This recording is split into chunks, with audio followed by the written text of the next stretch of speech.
My name is Marcus, and I am 32 years old. Right now, I am sitting in a hospital room, watching my younger sister breathe through machines that keep her alive.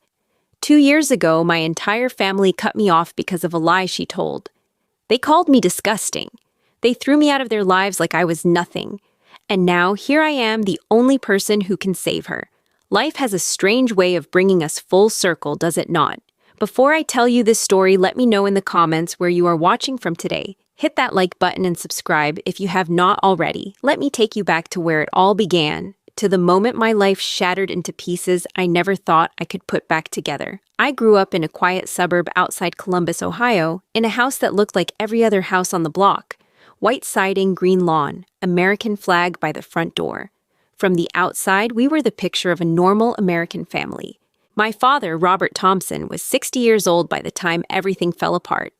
He had worked as an engineer for 35 years before retiring, and he carried himself with the kind of rigid discipline that made you stand up straighter when he walked into a room. He believed in rules and structure, in doing things the right way, but somewhere along the line, his sense of fairness got twisted when it came to his children. My mother, Linda, was 58. She taught third grade at the local elementary school for almost 3 decades. She had this warmth about her that made everyone feel welcome, but she also had a tendency to let her emotions guide her decisions. When things got heated, she would side with whoever cried the loudest, whoever seemed the most hurt.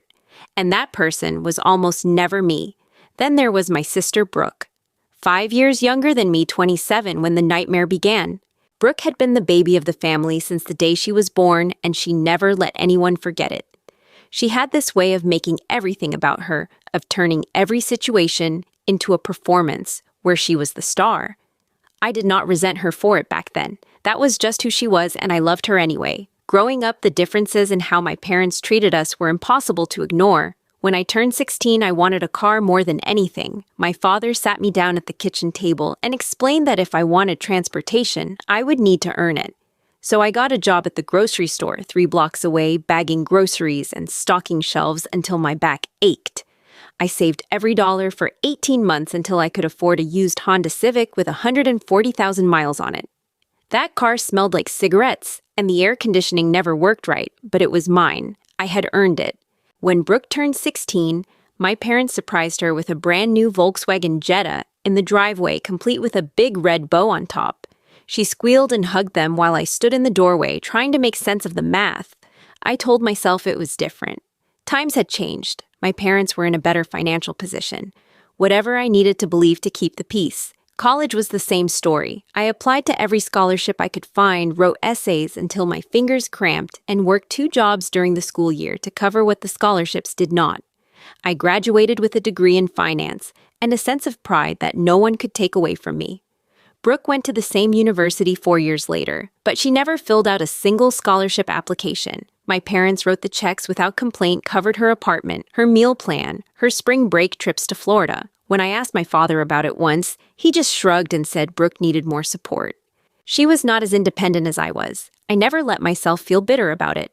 That was the role I had accepted in this family. Marcus was the strong one, the one who did not need anything, the one who could handle whatever life threw at him. And for a long time, I wore that identity like armor. Despite the differences in how our parents treated us, Brooke and I had been close when we were young. I remembered teaching her to ride a bike in the backyard, holding onto the seat until she found her balance. I remembered staying up late to help her with math homework she did not understand, even though I had my own assignments waiting. I remembered the way she used to look at me like I could fix anything, like I was her hero. But things changed when she went to college. The phone calls became less frequent. The visits home overlapped less and less. We went from talking every week to barely exchanging texts on birthdays and holidays. I told myself it was normal. We were both adults now living our own lives. I had moved to Chicago after graduation, chasing a career in finance that demanded everything I had. Brooke stayed close to Columbus, bouncing between jobs and relationships that never seemed to last. Then she met Derek. Derek was 29 when Brooke started dating him, and something about him set off alarms in my head from the first moment I saw them together. He was good-looking in that obvious way that made you suspicious, like he knew exactly what he was doing with every smile and every compliment. He worked in sales, which explained the polish, the rehearsed charm, but there was something underneath it that felt wrong. The way his eyes would track Brooke when she talked to other people, the way he would answer questions directed at her, the way she seemed smaller around him, quieter, like she was trying not to take up too much space. I mentioned my concerns to my mother once during a phone call. She laughed and said I was being overprotective. Brooke was a grown woman. She could make her own choices, and Derek seemed like such a nice young man. So I let it go. I told myself I was imagining things, projecting my own issues onto their relationship. But looking back now, I wish I had pushed harder. I wish I had trusted my instincts. Because Derek was not just possessive or controlling. He was the architect of everything that was about to happen to me. It was the week of Thanksgiving 2 years ago. I had flown in from Chicago the night before, tired from a brutal quarter at work, but genuinely excited to see my family. It had been months since I had visited, and despite everything, I still loved them. I still craved that sense of belonging that only home could provide. I arrived at the house around 7 in the evening. The kitchen smelled like roasting turkey and my mother's famous sweet potato casserole. My father shook my hand at the door, that awkward formality he defaulted to whenever he was not sure how to express affection. My mother hugged me tight and asked if I was eating enough in the city. For a few hours, everything felt normal, warm, like maybe the distance between us had been in my head all along. I had brought gifts for everyone. A nice bottle of bourbon for my father, knowing he would appreciate the gesture even if he never touched it. A cashmere scarf for my mother, in the soft blue color she always admired. And for Brooke, a silver bracelet I had found at a boutique in the Gold Coast neighborhood. It was delicate and elegant, the kind of thing she used to point out in store windows when we were teenagers. Brooke smiled when she opened it, but the smile did not reach her eyes. She seemed distracted, jumpy almost. She kept checking her phone and glancing toward the door, like she was waiting for something. Derek was there too, sitting in the living room like he owned the place, barely acknowledging me when I said hello. He gave me a nod that felt more like a dismissal and went back to scrolling through his phone. I brushed it off. Maybe they had fought earlier. Maybe she was just stressed about the holidays. I was too happy to be home to let their mood dampen my spirits. Dinner was pleasant enough. My father dominated the conversation with stories about his golf game, and my mother asked me questions about my job that she did not really understand, but listened to politely anyway. Brooke barely spoke, pushing food around her plate, while Derek answered for her whenever someone directed a question her way. I noticed, but I did not say anything. What was I supposed to say? By 10 o'clock, I was exhausted. The travel and the emotional weight of being home had caught up to me. I excused myself and went upstairs to the guest room, the same room that had been mine before I left for college. The walls were different now, painted a neutral beige instead of the dark blue I remembered. But the bed was in the same spot under the same window that looked out at the oak tree in the backyard. I fell asleep within minutes. I do not know what time it was when the crying woke me. Somewhere past midnight, the house silent except for that sound. Muffled sobs coming from down the hall, from Brooke's room. I lay there for a moment, debating whether to get up. Maybe she wanted privacy. Maybe I was overstepping. But the crying continued, growing louder, more desperate. So I got out of bed and walked down the hallway, my bare feet quiet on the hardwood floor. I knocked softly on her door. "Brooke, are you okay?" The crying stopped abruptly, like she had not realized anyone could hear her. A moment later, the door opened a crack, and I saw her face. Her eyes were red, and swollen mascara streaked down her cheeks. She looked like she had been crying for hours. "What happened?" I asked. "Where is Derek?" She pulled the door open wider and let me in. "He left," she said, her voice hoarse. "We got into a fight, and he drove off. I do not know where he went." "What did you fight about?" She shook her head, wrapping her arms around herself. "It does not matter. It is always something. He gets so angry, Marcus, about everything, and I do not know what to do anymore." I sat down on the edge of her bed, unsure of what to say. I had never been good at this kind of thing, the emotional conversations that required more than practical advice. But she was my sister, and she was hurting, so I stayed. "I am sorry," I said. "Do you want me to talk to him? Maybe if he heard from someone else how his behavior affects you." "No." She cut me off, almost frantic. "No, please do not say anything. It will just make things worse. Can you just sit with me for a little while? I do not want to be alone." So I did. I sat there in her dim bedroom while she cried and talked about nothing in particular. about how stressed she had been at work, about how her friends had all drifted away, about how she felt like she was losing herself. I listened and offered what comfort I could, and after maybe half an hour, she seemed calmer. Her breathing evened out, and her eyes started to close. "I think you should try to sleep," I said quietly. "Things will look better in the morning." She nodded, already half asleep, and I got up to leave. As I reached the door, she murmured something I could not quite make out. A thank you, maybe, or something else entirely.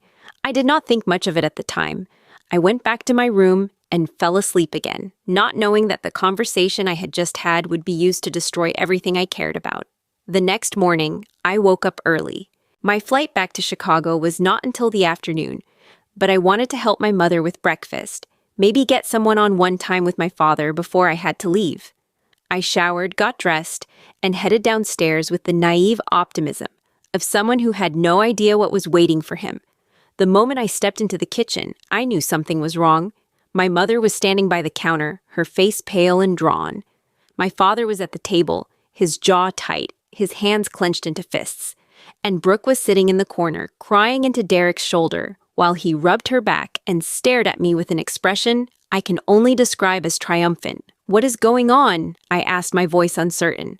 My father stood up. His chair scraped against the tile floor, a sound that seemed deafening in the silence.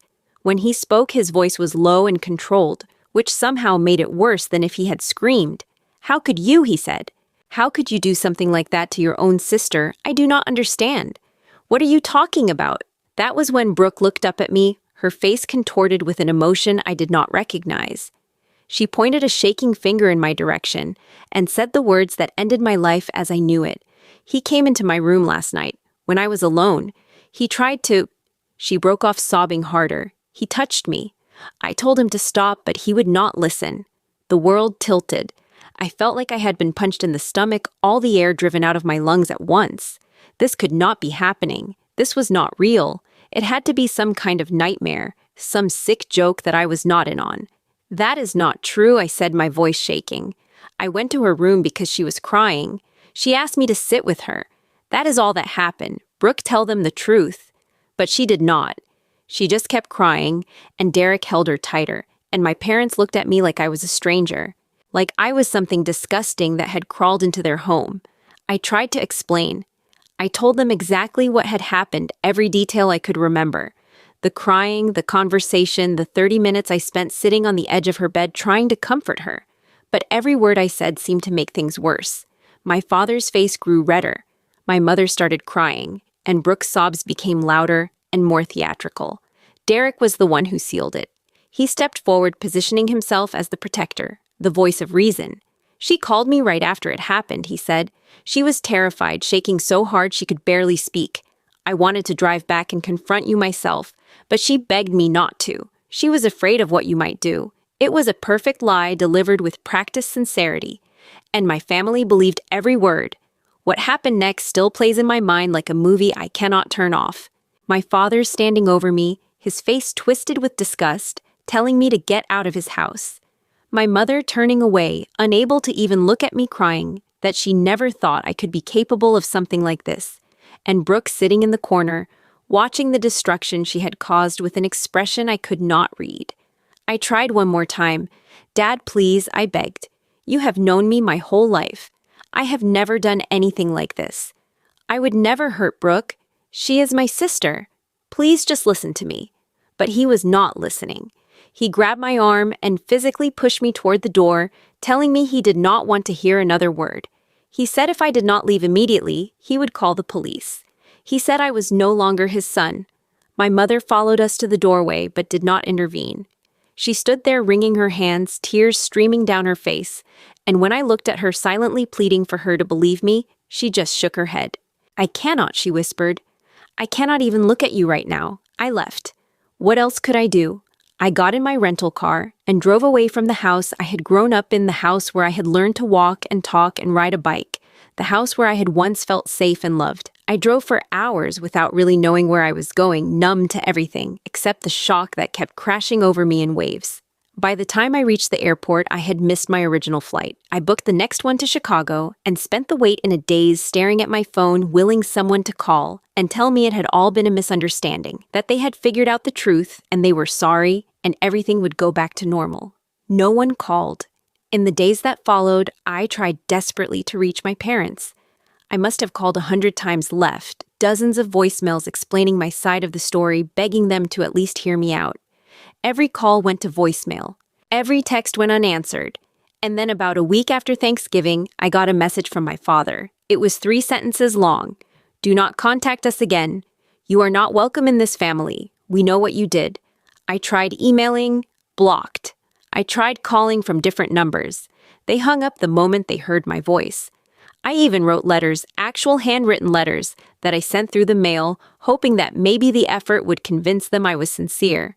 The letters came back unopened, stamped "returned to sender" in my mother's handwriting. The isolation was not limited to my parents. Within weeks, word had spread through the extended family. My aunts and uncles, the cousins I had grown up playing with at family reunions, the grandparents who had always slipped me extra cookies when my parents were not looking. All of them cut me off without a word. I learned later that Brooke had told a carefully curated version of the story to everyone, painting herself as the victim and me as the monster. No one questioned it. No one reached out to hear my side. I was erased from the family history like I had never existed. The loneliness was crushing. I had spent my whole life building relationships with these people, earning their trust and respect through years of being the responsible one, the reliable one, the one who showed up when it mattered, and none of it counted for anything. One accusation, one lie, and everything I had built disappeared overnight. But the worst part was not the loneliness. The worst part was the doubt. In the darkest moments late at night when I could not sleep and the silence pressed in from all sides, I would find myself replaying that night over and over. Going to Brooke's room, sitting on her bed, trying to comfort her. Had I done something wrong without realizing it? Had I crossed a line I was not aware of? Maybe I had touched her shoulder when she was crying. Maybe I had sat too close. Maybe there was some way my innocent actions had been misinterpreted some way. This whole nightmare made sense. The doubt nearly destroyed me. It wormed its way into everything, making me question my own memories, my own sanity. I started avoiding people at work because I was afraid they could see it in my eyes, the shame and the confusion, and the constant grinding fear that maybe I was the villain after all. My job performance tanked.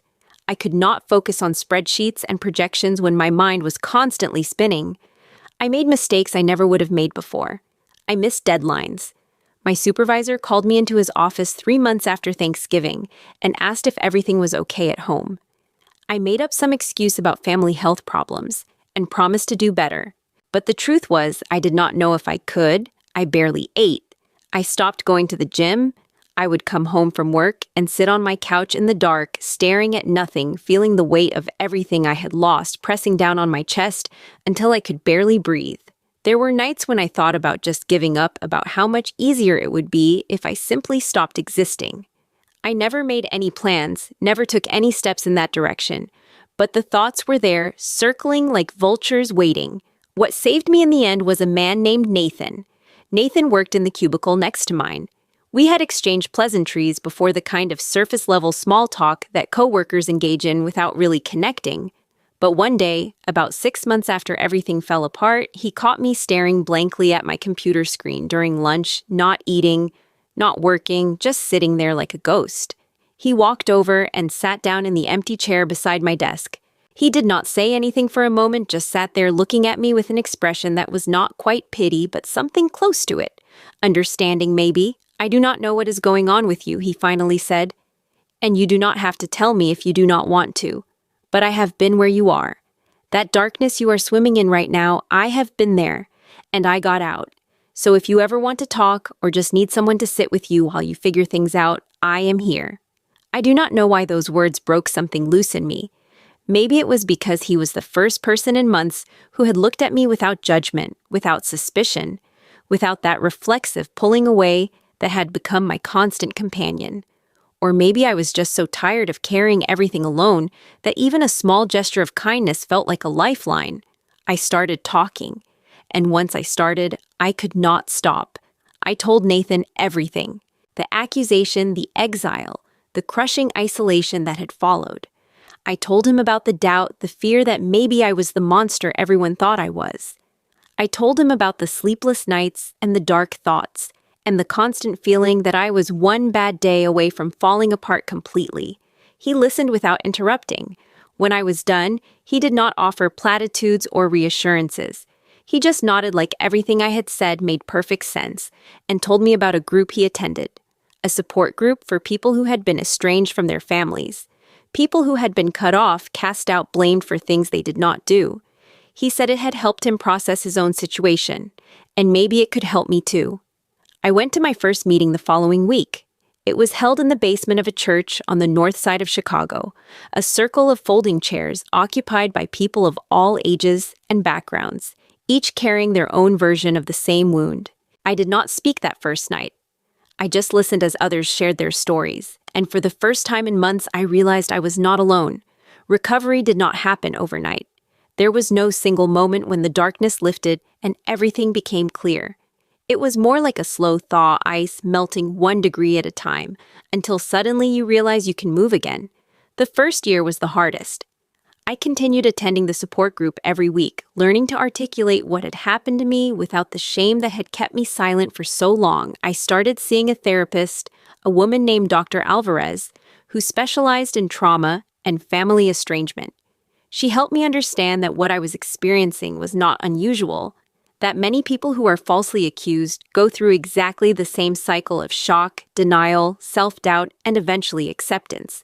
She also helped me understand Brooke. Not to forgive her not yet, but to see her behavior in context. People who lie in such destructive ways usually do so for a reason, she told me. It does not excuse what they did, but understanding the why can help you make peace with your own role in the situation. Which is to say, you did not cause this. You were not responsible for her choices. I started taking care of myself again. I went back to the gym channeling my anger and frustration into workouts that left me exhausted, but somehow lighter. I cleaned up my diet, forcing myself to eat real meals even when I did not feel hungry. I started sleeping better, aided by the meditation techniques Dr. Alvarez taught me. My work performance improved. My supervisor noticed and gave me a second chance, assigning me to a high-profile project that demanded my full attention.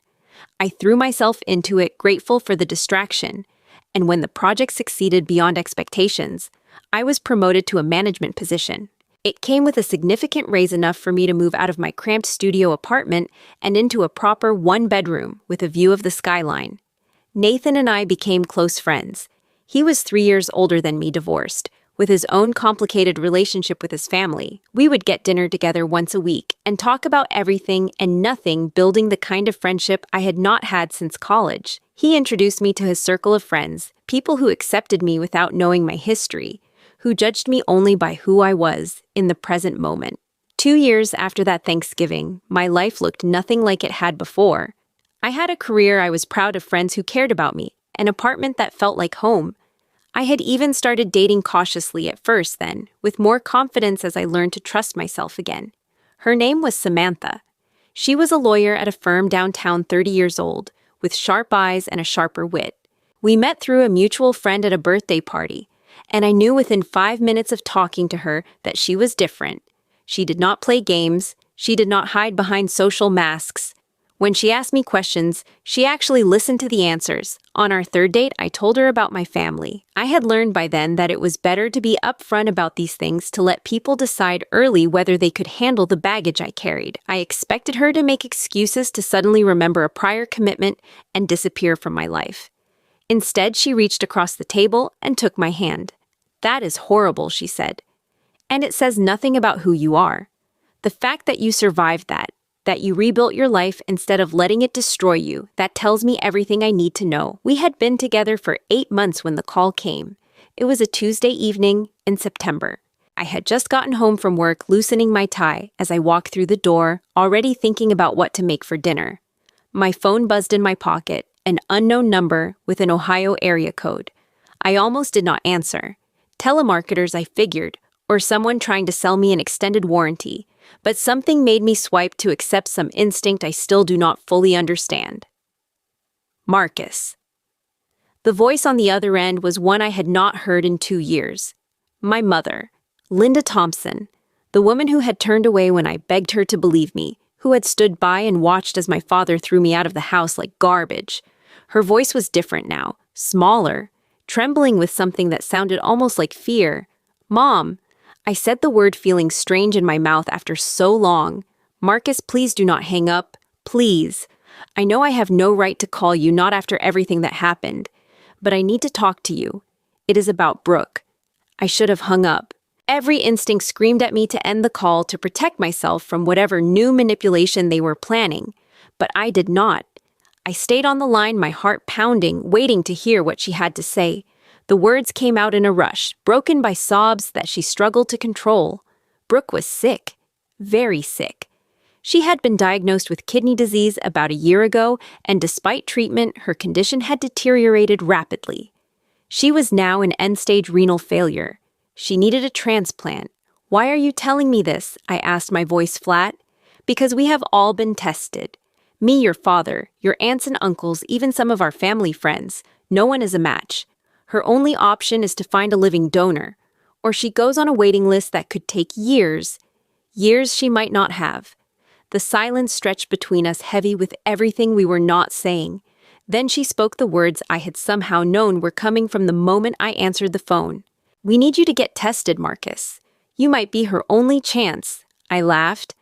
Actually laughed, a harsh sound that did not feel like it belonged to me. "You cut me off for 2 years. You believed her lie without even listening to my side. And now you want me to give her a kidney." My mother was crying openly now. I know what we did.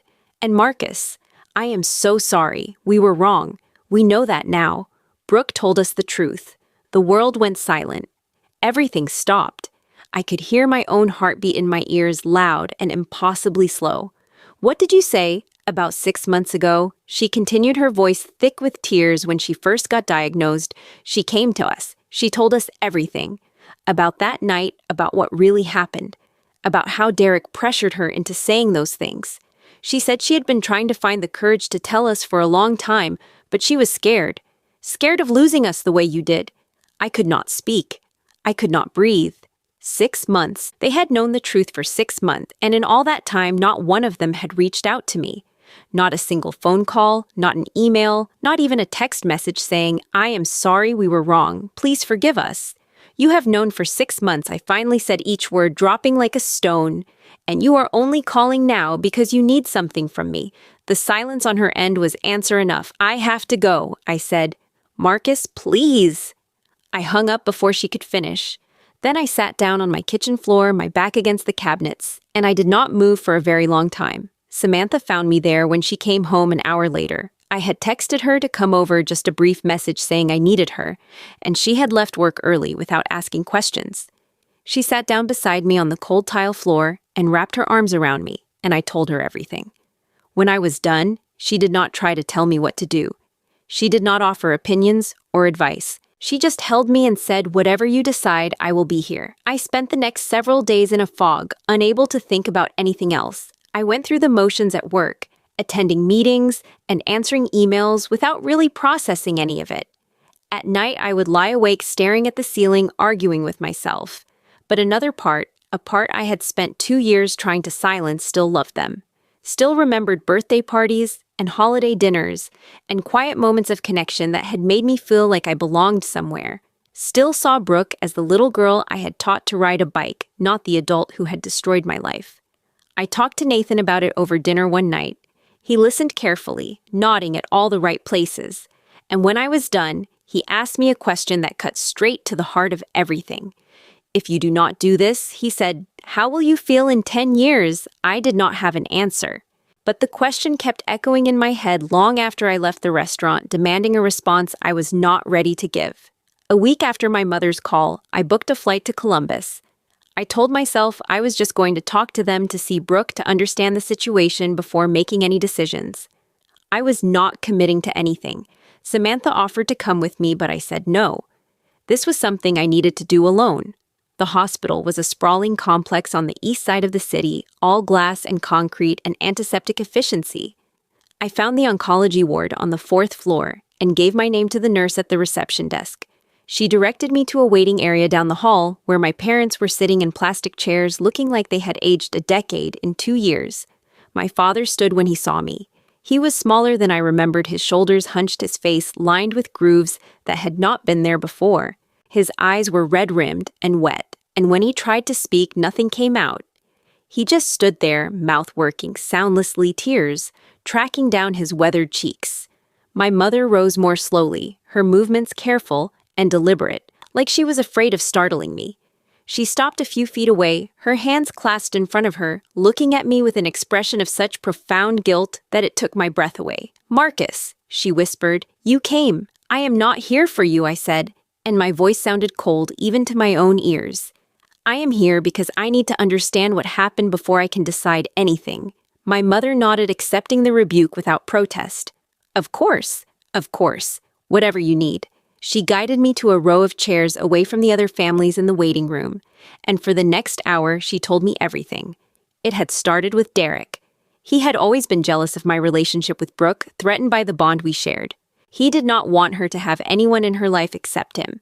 So he had started planting seeds of doubt, telling her that I looked at her strangely, that I said things about her behind her back, that I could not be trusted.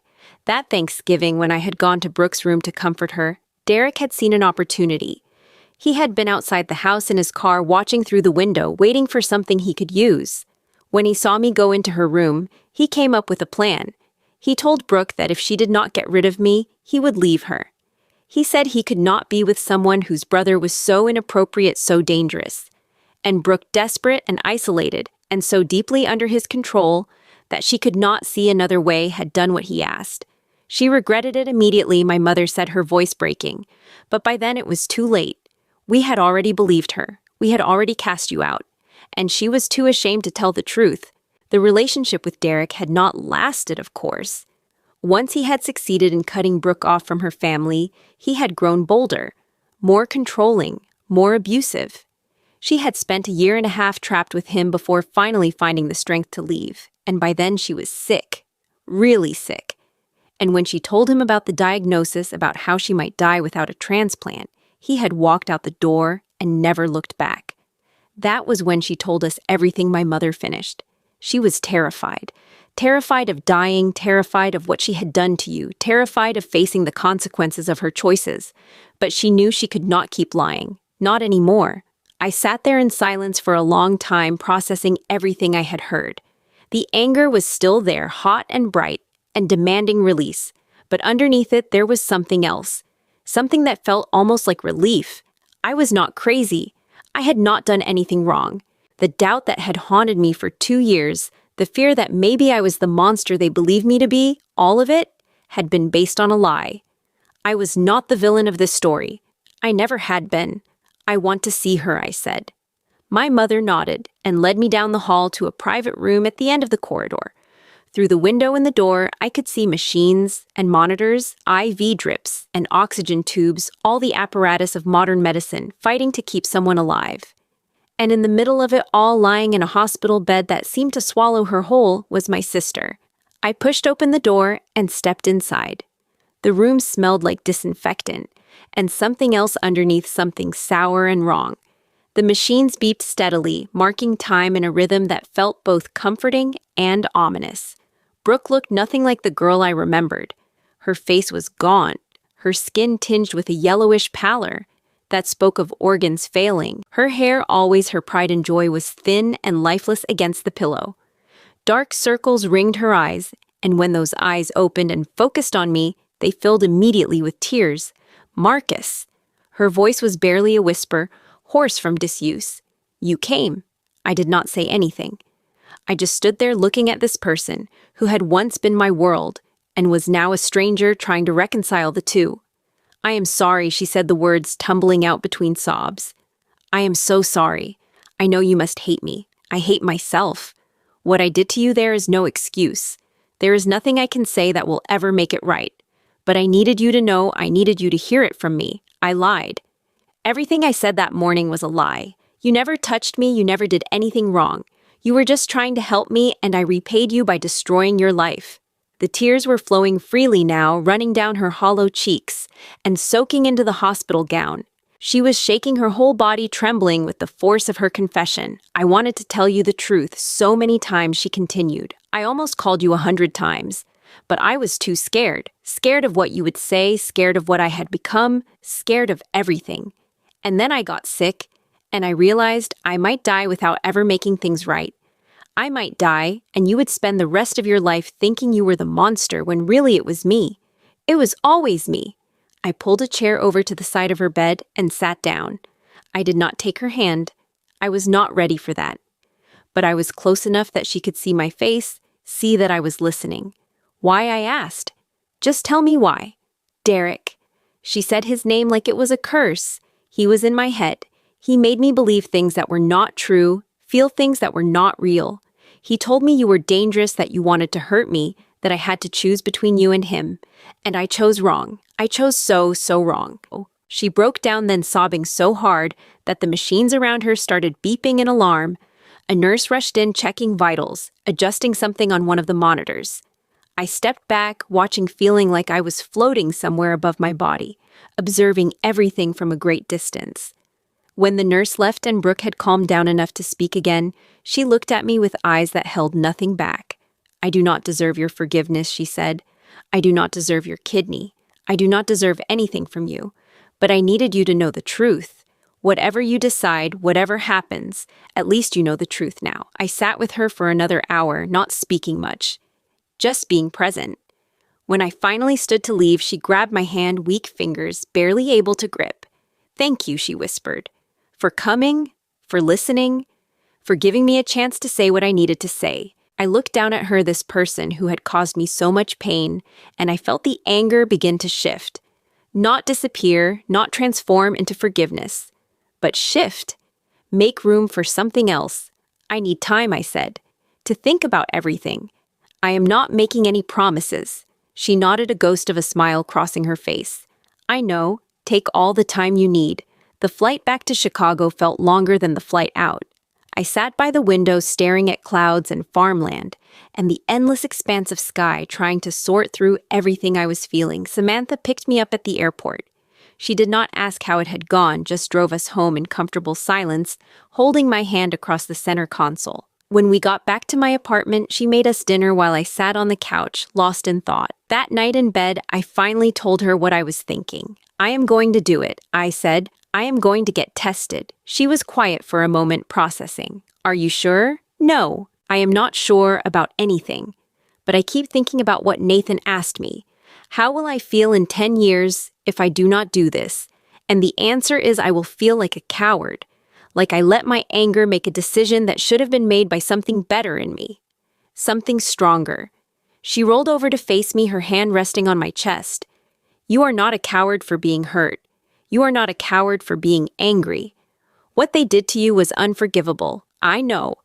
And I am not doing this because I forgive them. I am doing this because I do not want to become the kind of person who could let someone die to prove a point. Even someone who hurt me. Even someone who does not deserve my help." She studied my face for a long moment, then nodded. "Then we get you tested." The testing process took 2 weeks. Blood tests, imaging scans, psychological evaluations, consultations with transplant coordinators, and surgeons and social workers. They wanted to make sure I understood what I was getting into, that I was not being coerced, that I was mentally and physically prepared for what a kidney donation would mean. When the results came back, I was a match. A near-perfect match, in fact. The doctors said it was almost like Brooke and I had been designed to fit together two halves of the same biological puzzle. I scheduled the surgery for the following month. In the weeks leading up to the operation, I had several more conversations with my parents. They came to Chicago once, meeting me at a coffee shop near my apartment. My father apologized, really apologized for the first time in my life. He did not make excuses or try to justify what he had done. He just said he was sorry that he had been wrong, that he had failed me as a father. My mother asked if there was anything she could do to make things right. I told her the truth, that I did not know, that what they had done had changed me, had broken something fundamental in the way I trusted people, that I was not sure it could ever be fixed. "But I am willing to try," I said. "Not for your sake. Not even for Brooke's. For mine. because carrying all this anger is exhausting. And I am tired of being angry. The surgery was scheduled for a Tuesday morning at the Cleveland Clinic. Samantha flew out with me along with Nathan, who insisted on being there for moral support. My parents were in the waiting room when I arrived, looking nervous and hopeful, and scared all at once. Brooke was already prepped and waiting. I saw her briefly before we were both taken to our respective operating rooms. She looked better than she had during my last visit, some color returning to her cheeks, some life returning to her eyes. The dialysis was buying her time, but not much. "Thank you," she said, her voice stronger than before. "I know you are not doing this for me, but thank you anyway." I did not respond. There was nothing left to say. The surgery took about 4 hours. When I woke up in the recovery room, groggy and disoriented, Samantha was sitting beside my bed holding my hand. "It went perfectly," she said. "They said Brooke is already responding well. The new kidney is working." I closed my eyes, letting that information wash over me. It was done. I had made my choice, and now I had to live with it. Recovery was harder than I expected. The first few days were a blur of pain medication and fitful sleep. I could not move without something hurting, could not cough or laugh, without feeling like I was being stabbed in the side. But gradually the pain subsided. My body healed. And 3 weeks after the surgery, I flew back to Chicago to resume my life. I did not stay in Columbus. I did not move back into the family fold like nothing had happened. That was not what this was about. I had given Brooke a piece of myself, but that did not mean I owed her anything more. It did not mean the slate was clean or the past was erased. In the months that followed, we established a new kind of relationship.